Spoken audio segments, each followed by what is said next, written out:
Advanced Micro Devices and OpenAI have struck a deal to work together on AI data centers, with OpenAI buying tens of billions of dollars worth of chips from Advanced Micro. And that's got shares of AMD soaring today. Now, the data centers would run on AMD processors, and that could challenge industry leader Nvidia. So for more on this, we'll bring in Matt Bryson, equity research analyst covering the enterprise hardware sector at Wedbush. It's good to have you today, sir. Thanks for taking the time.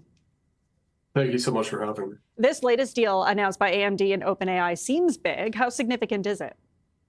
Oh, it's big for AMD, right? The largest question around AMD hadn't been what their traditional compute business is going to look like. It's will they get traction on the AI side? It seemed like they were best positioned as a alternative to Nvidia, but that hadn't resulted in kind of the same revenue velocity that Nvidia is seeing, and this changes that, right? All of a sudden, you're looking at tens of billions of dollars of sales, which completely accelerates their traction on the AI side.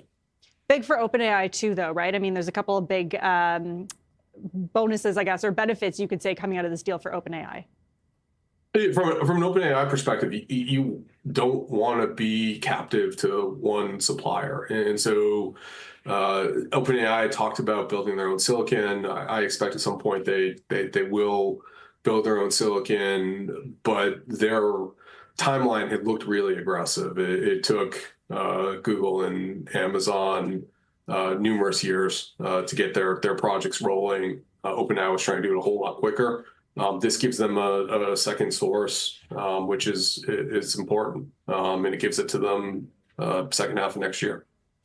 They've also been given a warrant by AMD to buy 160 million shares of AMD. That's 10% of the company. Like, is that a sign of things to come, or how AMD is feeling about this deal and what it could do for the company in the long run?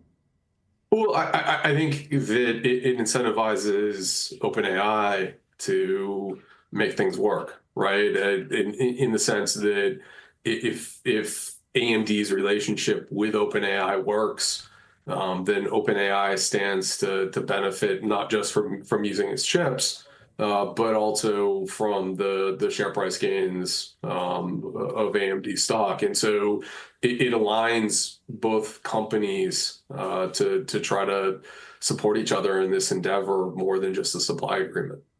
Okay, so good for both sides here. How long could it actually take for all of this to unfold, do you think, though? I mean, they're talking second half of 2026. And look, they're talking, a gigawatt second half of 2026. NVIDIA in the past has talked about the opportunity with a gigawatt installation being $40 to $50 billion. With AMD, their pricing structure is slightly different. So I believe they sell a discount to NVIDIA.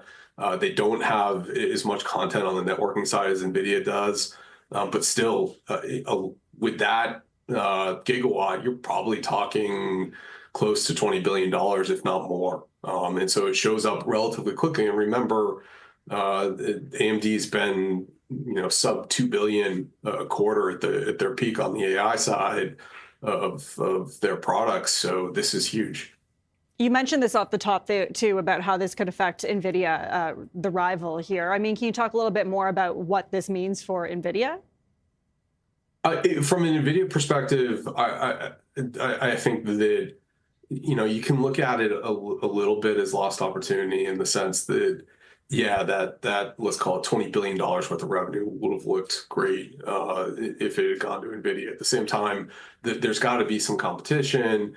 And from an NVIDIA perspective, even if AMD is doing, let's call it $10 billion a quarter, that's still, less than 20% of what NVIDIA is going to do like next quarter. So there was always going to be some competition. I think the more important piece for NVIDIA isn't necessarily what their share looks like in the near term, because I think that they are going to be the largest stakeholder in AI silicon. It's rather how does the industry progress, how much money gets spent. And at the beginning of September, we got a sign from the CSPs that they were just lifting spending across the board. We've since then, we've seen all of these deals get announced where there's a ton of spending going on, and NVIDIA is investing a ton in OpenAI. So OpenAI is going to be buying a lot of NVIDIA parts as well as AMD parts. So I think it's more about the rapid rise of the industry than it is about competition at this point. Is there a limit, though, to how many deals, partnerships, how many funding announcements can be had? Like, how many of these AI data centers are actually needed in the end?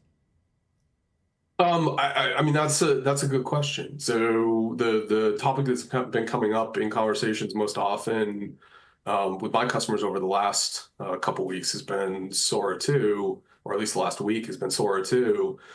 When you think about video, video takes an order of magnitude more than pictures in terms of tokens, and that's an order of magnitude more than text.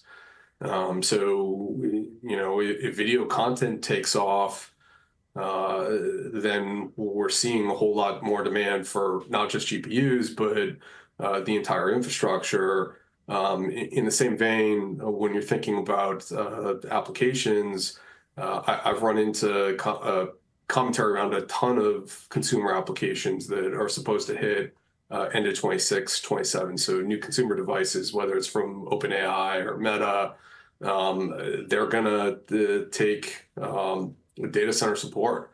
And so I think it's somewhat of an open question exactly how much demand we're going to need. But the guys who know the most about what things are going to look like, whether that be OpenAI, Microsoft, Oracle, clearly you've seen from all these players that they are looking to spend substantially more dollars than had been expected a month, 2 months, 3 months ago. Okay, so a lot of room to run. It's good to have your insight. Appreciate you joining us today. Thanks so much. Thank you. That was Matt Bryson, equity research analyst at Wedbush.